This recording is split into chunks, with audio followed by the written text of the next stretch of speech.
I've got a pile of tyres here. I'm going to talk about them quickly. But before I do that, I want you to have a look at this. I've got a Schwalbe Albert Trail. These are Radial tyres and they're the soft compound. And I want to talk a little bit about Radial tyres. So first of all, I'm going to talk about the construction of this tyre. Okay, so what is Radial? Well, Radial basically means that the threads in the tyre go from one bead passing over the tyre to the other bead. Schwalbe say that there's not really a proper radial tyre because there is a slight cross in the threads. So the thread goes across a little bit like that.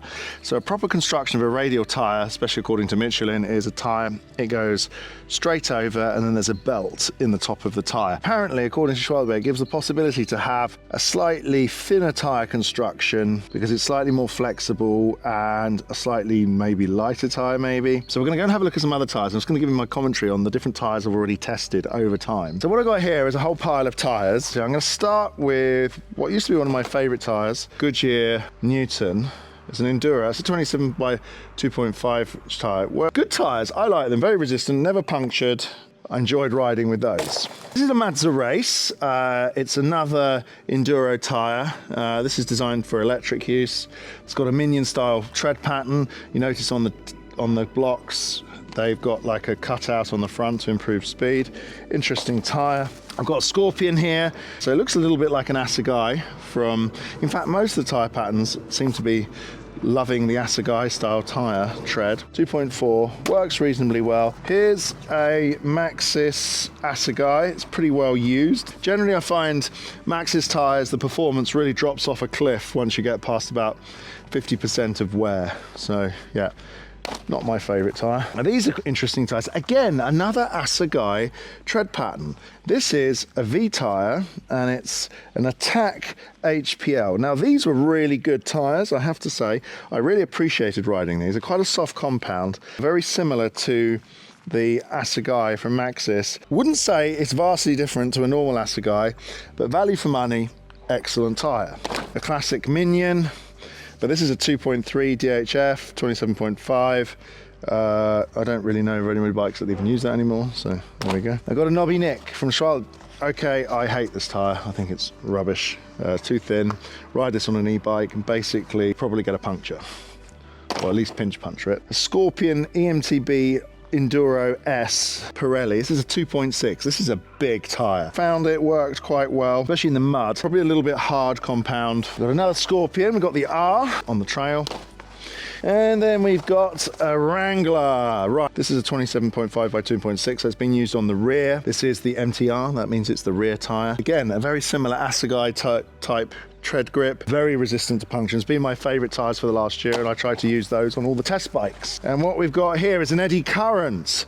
This is a good tyre. First electric specific tyres, which is very robust, very heavy. But I have to say, it's because it's got water in it, it's been left outside. I would probably not use that tyre now. I'd prefer the Goodyear Wrangler over that.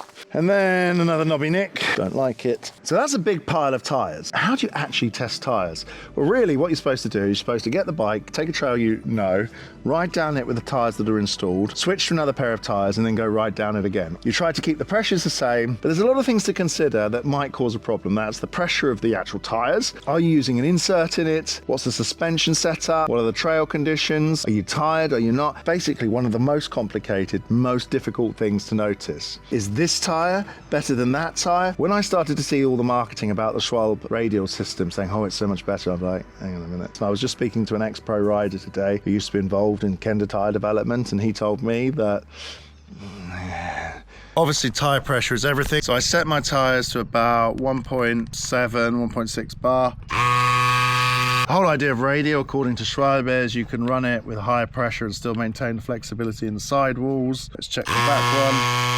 Right, so we've got the tyres ready to roll. Let's get to the bottom of the trail, and then we're going to go straight up the trail on these tyres and see if we can feel a difference. This video is supported by Leat. I've been using their equipment for a while, as you know. This is the Enduro 4 helmet. Go check out Leat to see their latest equipment for 2025. As I see the profile of this Albert is quite rounded, which is kind of a trail tyre, so it's not really an aggressive enduro tyre, but tyres for me are very much a personal trial and error experience. Gravel road, I can hear and feel no difference compared to my normal tyre setup I think more it depends on suspension. So here's a little bit of a climb. There's the grip. Yeah, so it's like a normal tyre. This is the start of our little trail up. Pretty normal surface. Okay, can I feel a difference?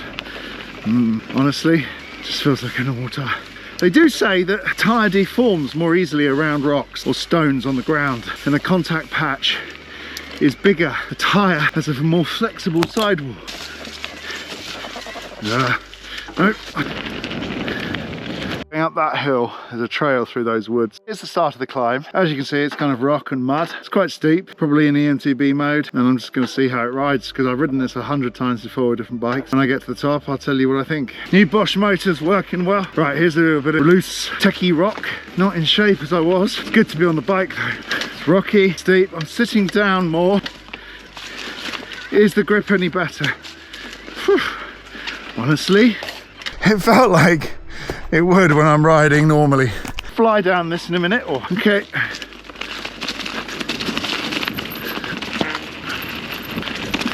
Not going as fast as I would normally. It's a bit slippery. All right, let's be serious for a minute. Could I feel a difference? Honestly, I think that the bike's got good tyres. They work, but they don't feel any different to the Goodyear Wrangler 2.6 that I've been using. These are 2.6. You can't tell, honestly, you can't tell. I was to give you a bike and just say, these have got Radial tyres on it, and you just take it and you go ride it. There's no way you can sit there and say, oh yes, I noticed there's the Radial tyres. Maybe it's more the power of suggestion if you did notice there was a difference. I think on this trail, the motor made a big difference. I think the trail conditions made a big difference. I think the suspension setup made a big difference. Pushing quite well up the hill, I enjoyed the ride. That made more of a difference to me than the tyre. I think to really feel a difference, you've got to completely do a deep dive, very controlled testing, and be an excellent rider. For the average everyday rider who just wants to go and have a good time and ride and just have fun, beware of the marketing. That's my final word. Don't forget to like and subscribe, and we'll see you on the next video.